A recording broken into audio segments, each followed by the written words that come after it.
I still expect that there will be some change required to the social contract, given how powerful we expect this technology to be. The big market reaction today is NVIDIA stock tanking. This DeepSeek stuff has no bearing on the quality of NVIDIA hardware. I think they bit more than they could chew over and over again, and they would have gotten away with it if it wasn't for these pesky Chinese kids. You know what I mean? Gonna tell my parents the Chinese are mystical at dinner tonight. Wish me luck. Good luck, chatter. Godspeed. Godspeed, soldier. Like, this is a crazy take. Expect, although I don't know what, and this is over a long period of time. This is not a like next year or, the year after, that kind of thing. But over a long period of time, I still expect that there will be some change required to the social contract, given how powerful we expect this technology to be. I'm not a believer that there won't be any jobs. I think we always find new things to do. The big market reaction today is NVIDIA stock tanking. This DeepSeek stuff has no bearing on the quality of NVIDIA hardware. This is a huge blow to OpenAI and other similar US AI products. The first thing that people in the US should be doing is trying to run with this AI model of NVIDIA's latest and greatest. The rest of your analysis is correct, in my opinion. The US tech industry has been overpromising and under-delivering. Yeah.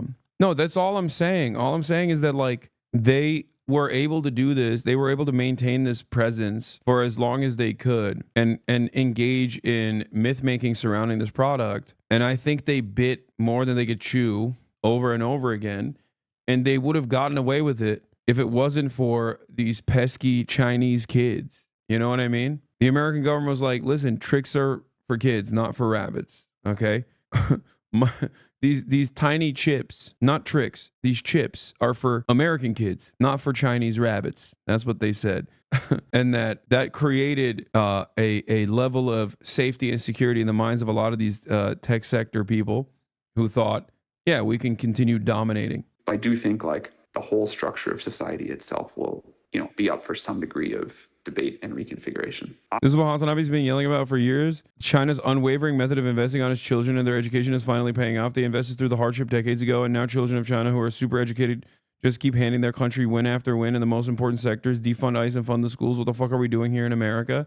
I think Orientalism is going to snap back in the opposite direction. That's here's a prediction for you. I think our Orientalist approach is going to snap back in the opposite direction, where people start thinking that, like, Chinese people are mythical beings, supercharged with thousands of years of Confucianism. And that's the only reason why they're so good at creating innovative products, and that it's simply a cultural thing, the emphasis that they place on education. And it's totally immaterial.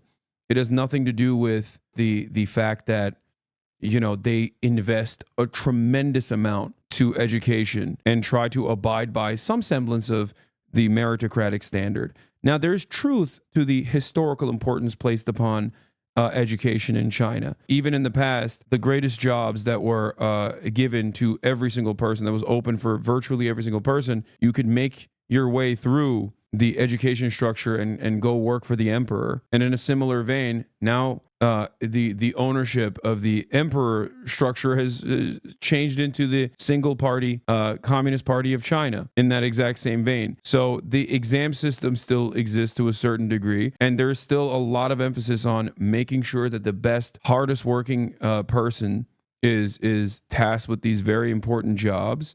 And there's still also a decent amount of nepotism as well. Okay. But ultimately, if you don't create the underlying material basis and consistently build up that foundation by investing back into public education and try to broaden it to the best of your ability, and no, it's not a real meritocracy.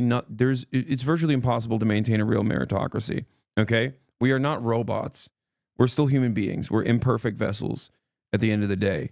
My point is, the closer you get to a true meritocracy, the more bountiful that will be for you. Okay? In America, the rags the riches story is just that, a story about luck and maybe some perseverance over hardships as well, but still luck overall. Do you understand? Instead of using that as a marketing tool for American capitalism being innovative and bountiful, what we should do is try to focus on making sure that any random kid growing up in any part of the United States of America has the same opportunity to go to the best schools and is not actually is not actually held back due to their material circumstances. But instead of recognizing that reality, I think Americans will just go, nah, these Chinese are just like mystical beings. And that's why they were able to dominate this hard. So we mustn't invest or expand in public. We mustn't invest or expand public education. We must not do that. That's not the reason. We should still maintain this weird for-profit structure for education and actually destroy the K through 12 education structure even further and turn it into the college system, which everyone knows is awful. More charter schools for me, please. Gonna tell my parents the Chinese are mystical at dinner tonight. Wish me luck. Good luck, chatter. Godspeed. Godspeed, soldier. Yeah, we're over here talking about abolishing the Department of Education, and you know, the Chinese are running tricks. They're running laps on us. Fantastic stuff. Hey, this shouldn't be a wake-up call for anybody, okay?